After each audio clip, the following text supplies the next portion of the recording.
सो जेड़ा इन्हां भईयां the support करेगा वो भी नहीं बख्शा जाएगा। क्यों पंजाब की गलियां हुई वीरान? क्यों 1 लाख से ज्यादा बिहारी और उत्तर प्रदेश के लोगों ने पंजाब छोड़ दिया? ऐसा क्या हुआ है पंजाब में कि प्रवासियों के खिलाफ नारेबाजी की जा रही है? क्यों सभी प्रवासियों को पंजाब छोड़कर जाने का हुक्म दिया गया है? क्या कहा है नीतीश कुमार ने पंजाब को लेकर? बिहारी मजदूरों ने नीतीश कुमार से क्या गुहार लगाई है? क्यों प्रवासियों के जाने से पंजाब की अर्थव्यवस्था बुरी तरह से डगमगा गई है? क्या प्रवासियों के बिना पंजाब सरवाइव कर पाएगा? चलिए पूरा मामला समझने की कोशिश करते हैं। बस वीडियो में लास्ट तक बने रहे, लेकिन उससे पहले वीडियो को लाइक और चैनल को सब्सक्राइब करके बेल आइकॉन को प्रेस कर ले। मजदूर भगाओ, पंजाब बचाओ, ऐसे कई प्रवासी विरोधी नारे आज पंजाब की गलियों में गूंज रहे हैं, जिनका मकसद सिर्फ एक है, प्रवासियों को राज्य से बाहर निकालना। पंजाब के मूल व्यक्तियों का कहना है कि जब से प्रवासियों ने पंजाब में कदम रखे हैं, तब से क्राइम हद से ज्यादा बढ़ गया है और राज्य की शांति तो जैसे कहीं गुम सी हो गई है। इसलिए प्रवासियों को बाहर निकाल देना ही बेहतर है। 9 सितंबर 2025 से पहले ये सिर्फ पंजाबियों की सोच थी, लेकिन 9 सितंबर के बाद ये सोच बुलंद आवाज बनकर पूरे पंजाब में जोर शोर से गूंजने लगी। और इस दिन कुछ ऐसा हुआ कि पंजाबियों का गुस्सा प्रवासियों के खिलाफ भड़क उठा। दरअसल 9 सितंबर को पंजाब के होशियारपुर में अचानक से 5 साल का बच्चा गायब हो गया, जो कुछ देर पहले अपने घर के बाहर खेल रहा था।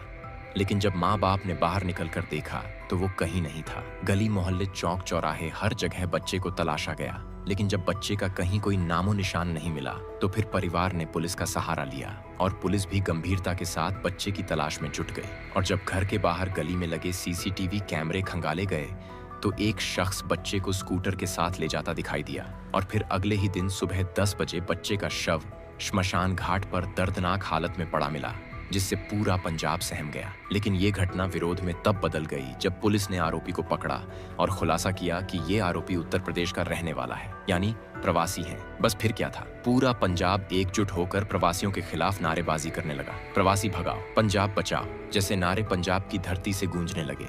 जबकि ये वही धरती है जिसे पीर गुरुओं का गढ़ कहा जाता है, जहाँ गुरुद्वारों में बिना जात पात और स्टेटस के सभी को पूरे सम्मान के साथ भोजन खिलाया जाता है। लेकिन अब ये पंजाब ऐसा नहीं रहा है। यहाँ प्रवासियों को बाहर खदेड़ने की मुहिम छिड़ चुकी है। खुलेआम ही रिक्शा पर स्पीकर लगाकर ये ऐलान किया गया कि 22 सितंबर तक अगर सभी प्रवासी अपने अपने घर नहीं लौटे तो फिर उनके साथ जो होगा वो उसके खुद ही जिम्मेदार होंगे। साथ ही ये भी ऐलान किया गया कि जो भी मकान मालिक प्रवासी किराएदारों को किराए पर घर देगा, जो भी उनकी मदद करेगा, काम देगा, उनके साथ सहानुभूति दिखाएगा, उसका अंजाम भी बुरा होगा।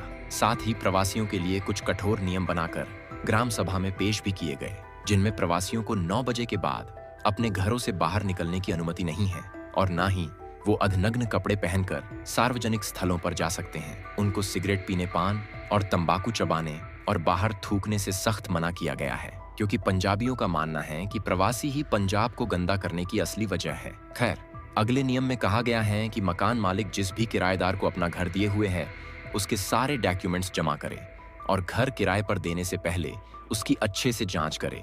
साथ ही गंदगी फैलाने से रोकने के लिए डस्टबिन रखवाए। ये कुछ खास नियम बिहारियों और उत्तर प्रदेश के लोगों के लिए बनाए गए थे, जिन्हें पंजाब मूल के लोग भैया कहकर पुकारते हैं, जो कि सम्मान का नहीं बल्कि अपमान का प्रतीक माना जाता है और प्रवासियों को अलग दिखाने के लिए भैया शब्द का इस्तेमाल होता है। हालांकि प्रवासी भी इस भेदभाव को सालों से महसूस करते आ रहे हैं, लेकिन मजबूरी, परिवार का खर्च और गरीबी की मार के चलते वो खामोशी से पंजाब में गुजर बसर कर रहे थे।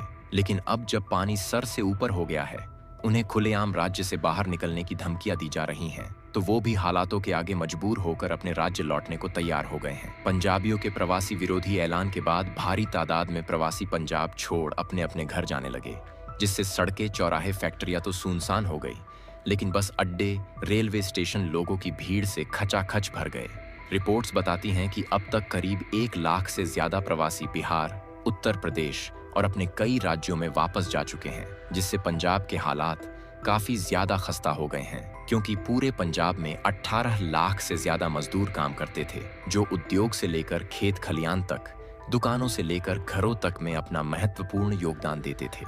प्रवासी मजदूर की मेहनत पर ही पंजाब की रौनक बरकरार थी, लेकिन अब पंजाब धीरे धीरे वीरानगी के अंधेरे में डूबता जा रहा है।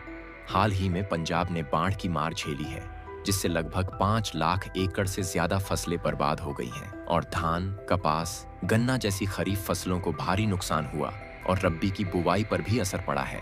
जिससे किसानों से लेकर फैक्ट्रियों तक को काफी ज्यादा आर्थिक नुकसान का सामना करना पड़ा है। और अब जब प्रकृति का कहर थमा है तो प्रवासियों के जाने से फिर से फसलों को नुकसान उठाना पड़ रहा है, क्योंकि पंजाब के जो मूल निवासी हैं वो बड़े बड़े उद्योगों में लगे हुए हैं, जबकि जो छोटे तबके के प्रवासी हैं सिर्फ वहीं खेतीबाड़ी करते हैं। यानी आप कह सकते हैं राज्य की रीढ़ प्रवासी हैं, जिनके बिना पंजाब का खड़ा होना नामुमकिन है। इसलिए अब जब 1 लाख के लगभग प्रवासी जा चुके हैं तो मजदूरों की भारी किल्लत पड़ रही है।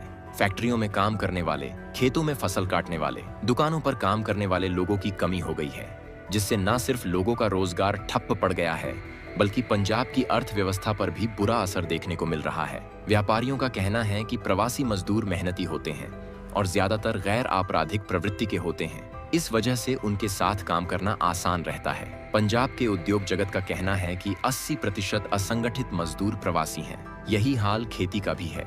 खेतों की बुवाई और कटाई का बड़ा हिस्सा इन्हीं मजदूरों के भरोसे पूरा होता है। उद्योग जगत और सामाजिक संगठनों ने चिंता जाहिर करते हुए कहा कि अगर प्रवासियों के खिलाफ यूं ही विरोध जारी रहा तो दूसरे राज्यों से रिश्ते बिगड़ सकते हैं। पंजाब से जाने वाले माल की आपूर्ति पर रोक लग सकती है और निर्यात पर भी असर पड़ेगा। पंजाब का प्रवासियों के खिलाफ ये बर्ताव देख दूसरे राज्य भी उनके लोगों के साथ ऐसा ही कर सकते हैं।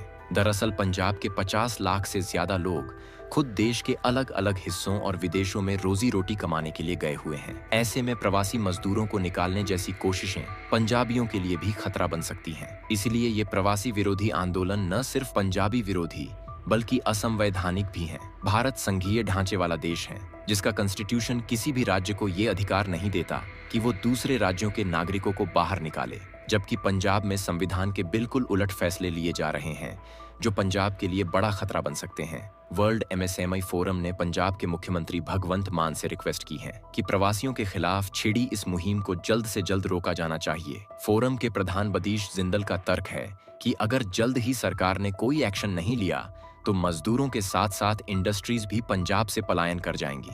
इससे पंजाब की तरक्की पर तो ब्रेक लगेगा ही, साथ ही लाखों लोगों से उनका रोजगार भी छिन जाएगा और दूसरे राज्य पंजाब के खिलाफ खड़े होंगे। वो अलग परेशानी है और ये परेशानी अब स्वाभाविक रूप से देखने को मिल भी रही है। हाल ही में बिहार के मुख्यमंत्री नीतीश कुमार ने अपने बयान में सख्त लहजे में कहा कि पंजाब में बिहार के लोगों की कितनी ज्यादा भूमिका है, ये पता है कितने लोग रह रहे हैं, उन्होंने पंजाब की कितनी सेवा की है, ये सब मालूम नहीं है क्या? हमें तो आश्चर्य होता है कि कैसे लोग इस तरह की बातें बोल देते हैं। इस बयान में नीतीश कुमार ने बिहारियों के योगदान और पंजाब के कठोर व्यवहार को उजागर किया है, जिससे ये साफ जाहिर होता है कि बिहार का नजरिया पंजाब के लिए बदलता जा रहा है। क्योंकि एक प्रवासी की सजा सभी प्रवासियों को देना ये उचित नहीं है, क्योंकि हाथ की 5 उंगलियां जिस तरह एक जैसी नहीं होती, उसी तरह सभी प्रवासियों की सोच गलत और क्रिमिनल नहीं होती है। बल्कि उत्तर प्रदेश और बिहार के लोगों ने तो खुद पंजाब के लोगों से कहा था कि वो आरोपी को सख्त से सख्त सजा दे ताकि आगे किसी की भी ऐसा अपराध करने की हिम्मत ना हो। लेकिन प्रवासियों का ये मिलनसार स्वभाव पंजाब के कुछ लोगों को फूटी आंख नहीं भाया। उन्होंने एक प्रवासी की गलती की, सजा सभी प्रवासियों को दी और उन्हें राज्य छोड़कर जाने का हुक्म दे डाला, जो कि सरासर गलत है।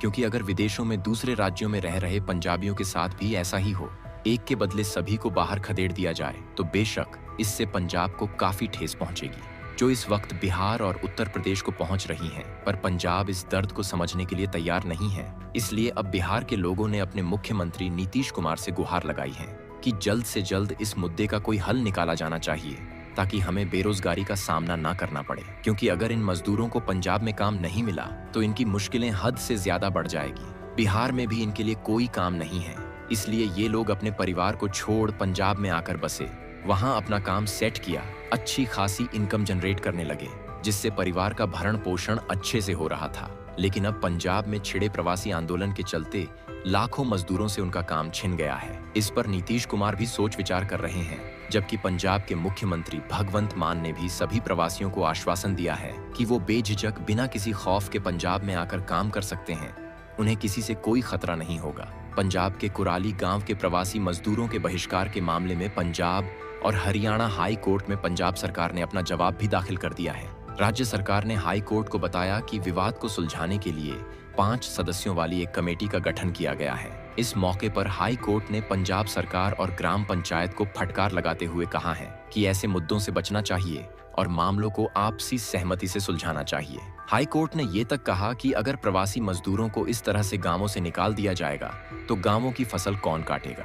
यानी आज हाई कोर्ट से लेकर बिहार और पंजाब की सरकार तक प्रवासियों के साथ खड़ी हुई हैं, उन्हें पंजाब में काम दिलाने की, दोबारा से बसाने की कोशिश जा रही हैं। हालांकि प्रवासी पंजाब लौट कर आते हैं या नहीं, या पंजाब के प्रवासी विरोधी संगठन उन्हें सुकून से रहने देते हैं या नहीं, ये तो आने वाला वक्त ही बताएगा। आज के लिए बस इतना ही, हमें इजाजत दीजिए और जाने से पहले वीडियो को लाइक और शेयर करें। साथ ही चैनल से जुड़े रहने के लिए चैनल को सब्सक्राइब करके बेल आइकॉन जरूर प्रेस करें। धन्यवाद।